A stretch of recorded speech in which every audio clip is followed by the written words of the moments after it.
सतयुग में सत सुकृत कह टेरा, त्रेता नाम मुनिंद्र मेरा, द्वापर में करुणामय कहाया, कलयुग नाम कबीर धराया। परमेश्वर कबीर जी चारों युगों में एक लीला सशरीर शिशु रूप में प्रकट होने की करते हैं। जैसे सतयुग में सतसुकृत नाम से, त्रेता युग में मुनिंद्र ऋषि रूप में, द्वापर युग में करुणामय नाम से और कलयुग में अपने वास्तविक कबीर नाम से प्रकट होते हैं। तथा इसके अलावा भी परमात्मा जब चाहे तब इस धरातल में साधु, संत, जिंदा महात्मा के रूप में प्रकट हो जाते हैं और अच्छी आत्माओं को मिलते हैं। उनका विधान है, गोता मारूं स्वर्ग में, जा बैठूं पाताल, गरीब दास ढूंढत फिरूं हीरे माणिक लाल। इसी विधान अनुसार परमेश्वर कबीर जी चारों युगों में अपनी अच्छी आत्माओं को मिले। उन अच्छी आत्माओं में बहुत से राजा भी हुए जिन्हें परमेश्वर कबीर जी मिले। उन्हें तत्वज्ञान समझाकर परमेश्वर ने अपनी शरण में लिया। आज हम इस वीडियो में उन्हीं राजाओं की बात करने वाले हैं जो कबीर जी का ज्ञान समझकर उनके शिष्य बने। सतयुग, जैसा कि हमने आपको वीडियो के प्रारंभ में बताया कि सतयुग में कबीर जी सतसुकृत नाम से आए थे। उस समय के तत्कालीन राजा जैसे राजा मित्रसेन, रानी चित्ररेखा, राजा राय हरचंद को परमात्मा ने अपना वास्तविक ज्ञान समझाकर सत भक्ति की राह दिखाई थी तथा मोक्ष प्रदान किया था। सतयुग में कबीर परमात्मा राजा अम्बरीश को भी मिले और उन्हें सतभक्ति मंत्र प्रदान किए थे। राजा अम्बरीश की विस्तृत कथा जानने के लिए संत रामपाल जी महाराज जी के सत्संग जरूर सुनें। त्रेता युग में कबीर जी ऋषि मुनींद्र जी के नाम से प्रकट हुए थे। कबीर परमात्मा लंका में रहने वाले चंद्र विजय और उनकी पत्नी कर्मवती को मिले तथा उन्हीं के माध्यम से रावण की पत्नी मंदोदरी तथा भाई विभीषण को भी ज्ञान समझाकर अपनी शरण में लिया था। मुनींद्र ऋषि उर्फ कबीर परमेश्वर की भक्ति और ज्ञान से ही विभीषण का कुछ भी अनिष्ट नहीं हुआ, जबकि रावण सहित पूरी लंका का विनाश हो गया था। सतयुग में यही आत्मा राजा अम्बरीश थी। वही आत्मा का जन्म त्रेता में राजा जनक के रूप में हुआ। उन्होंने भी कबीर परमात्मा द्वारा बताई गई भक्ति साधना की थी। द्वापर युग में परमेश्वर कबीर जी करुणामय नाम से प्रकट हुए थे। उस समय के तत्कालीन राजा चंद्र विजय और उनकी पत्नी रानी इंद्रमती थी। परमेश्वर कबीर जी ने रानी इंद्रमती व राजा चंद्र विजय को अपने सच्चे ज्ञान से परिचित कराया और दोनों का कल्याण किया। द्वापर युग में और भी अन्य राजा हुए, जिनमें राजा भोज, राजा मुचकुंदही, राजा चंद्रहास, राजा विदुर और राजा धुंधुल, जिन्होंने उस समय करुणामय रूप में आए कबीर जी के ज्ञान से प्रभावित होकर सतभक्ति मार्ग अपनाया था, जिससे उनका कल्याण हुआ। कलयुग, आज से 626 वर्ष पहले विक्रमी संवत 1455 सन 1398 ज्येष्ठ मास की पूर्णमासी के दिन कबीर जी सतलोक से आकर काशी शहर में लहरतारा तालाब में सशरीर शिशु रूप में प्रकट हुए थे, जहां नीरू नीमा नामक निसंतान जुलाहा दंपति उन्हें अपने घर ले आए थे। फिर परमेश्वर लीलामय शरीर में बड़े हुए और उस समय कबीर परमात्मा 120 वर्ष पृथ्वी पर रहे। उस दौरान उन्होंने बहुत सारी अनहोनी लीलाएं की और कबीर परमेश्वर के द्वारा किए गए चमत्कारों को देखकर उस समय कबीर परमात्मा के 64 लाख शिष्य हुए थे। एक ऐसे समय में जब प्रचार का कोई साधन नहीं था, उस समय कबीर परमात्मा के 64 लाख शिष्य होना परमात्मा की समर्थता का प्रमाण देता है। वहीं उस समय के कुछ तत्कालीन राजाओं ने भी कबीर परमात्मा की शरण ग्रहण की थी, जिनमें से कबीर परमात्मा ने काशी के नरेश राजा बीर सिंह बघेल को समझाया। राजा बीर सिंह बघेल परमात्मा के ज्ञान से काफी प्रभावित हुए और परमेश्वर कबीर जी से उपदेश लेकर सतभक्ति की। दिल्ली के बादशाह सिकंदर लोदी, जो उस समय पूरे भारत के शासक थे, उन्होंने भी कबीर परमात्मा के आध्यात्मिक मार्ग को स्वीकार कर सतभक्ति की थी। दिल्ली के बादशाह सिकंदर लोदी को भयंकर जलन का रोग था, जिसका कहीं इलाज नहीं मिल रहा था। सिकंदर लोदी को पता चला कि काशी शहर में एक कबीर नाम के महापुरुष रहते हैं। अगर उनकी दया हो जाए तो दुख निवारण अवश्य हो सकता है।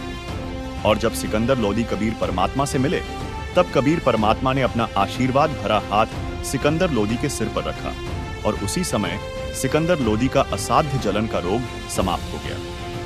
तब सिकंदर लोदी को यह समझ में आया कि यह कोई आम इंसान नहीं है, बल्कि स्वयं अल्लाहु अकबर है, और फिर कबीर परमात्मा द्वारा बताए गए भक्ति मार्ग को अपनाया। अब बात करते हैं बिजली खां पठान की, जो उस समय मगहर रियासत के नवाब थे। एक बार मगहर में अकाल पड़ा, त्राही त्राही मच गई थी। तब बिजली खां पठान को पता चला कि काशी में कबीर नाम के एक महापुरुष रहते हैं। यदि उनकी कृपा हो जाए तो उनकी रियासत से अकाल समाप्त हो सकता। तब बिजली खां पठान काशी जाकर कबीर जी से मगहर रियासत की रक्षा करने की प्रार्थना की थी। उस प्रार्थना को स्वीकार करते हुए उस समय कबीर परमात्मा ने मगहर रियासत की रक्षा करी थी। कबीर परमात्मा के चमत्कार को देखकर बिजली खां पठान ने भी कबीर परमात्मा का ज्ञान स्वीकारा और उनका शिष्य बना था।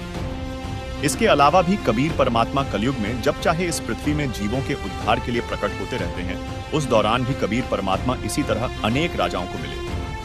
उन्हीं में से एक हैं अब्राहिम अधम सुल्तान। इराक के अंदर एक बलख नाम का शहर था, जहां के राजा अब्राहिम अधम सुल्तान थे। अब्राहिम अधम सुल्तान ने पिछले जीवन में परमात्मा द्वारा बताई गई भक्ति को श्रद्धा से किया था, लेकिन किसी कारणवश वह भवसागर से पार नहीं हो सका। यही वजह थी कि उसे कबीर परमात्मा द्वारा बताए गए आध्यात्मिक मार्ग को समझने में उसे देर नहीं लगी और कबीर परमेश्वर द्वारा बताई गई भक्ति करके मोक्ष प्राप्त किया। जालंधर नगर के राजा भोपाल परमेश्वर कबीर जी जिंदा बाबा के रूप में मिले। उन्हें परमेश्वर ने कुछ चमत्कार दिखाए, जिससे राजा बहुत प्रभावित हुआ। तब परमेश्वर ने उसे ज्ञान समझाया और राजा को सतलोक दिखाकर वापस छोड़ा, जिससे राजा भोपाल समेत उसके पूरे परिवार अर्थात सभी 9 रानियों, 50 पुत्रों तथा एक पुत्री ने परमात्मा से नाम लिया और मोक्ष करवाया। एक अमर सिंह नाम का सिंगल द्वीप का राजा था। अमरपुरी नाम की नगरी उसकी राजधानी थी। उसे अपनी शरण में लेने के लिए परमात्मा ने राजा के महल के मध्य में बनी ड्योढ़ी में प्रकट हुए। उस समय परमेश्वर ने अपने शरीर का 16 सूर्यों जितना प्रकाश बनाया। राजा को पता चला तो उठकर महल में आया। परमेश्वर के चरण पकड़कर पूछा कि क्या आप ब्रह्मा विष्णु शिव में से एक हो या परब्रह्म हो? तब परमात्मा ने कहा कि मैं इनसे भी ऊपर के स्थान सतलोक से आया हूं। राजा को विश्वास नहीं हुआ तो परमात्मा अंतर्ध्यान हो गए। राजा 5 दिन तक विलाप करता रहा। तब 5वें दिन परमात्मा फिर उसी प्रकाशमय शरीर में प्रकट हुए। तब राजा रानी ने ज्ञान समझा और दीक्षा दी। इस तरह उनका कल्याण हुआ। राजस्थान के गीगनौर अर्थात नागौर शहर के राजपूत राजा पीपा ठाकुर ने भी परमात्मा कबीर जी के आध्यात्मिक ज्ञान से प्रभावित होकर भक्ति मार्ग को अपनाया था तथा कलयुग में कभी परमात्मा वाजिद नाम के मुसलमान राजा को भी मिले थे और अपने तत्वज्ञान से परिचित करवाकर सतभक्ति की राह दिखाई थी। और भी अन्य राजा हुए जो कबीर परमात्मा के तत्वज्ञान से प्रभावित हुए, जिन्होंने कबीर परमात्मा द्वारा बताई गई भक्ति राह अपनाई, जिनमें नौशेर खान के बादशाह नौशेर खान व राजा कनक सिंह भी हैं।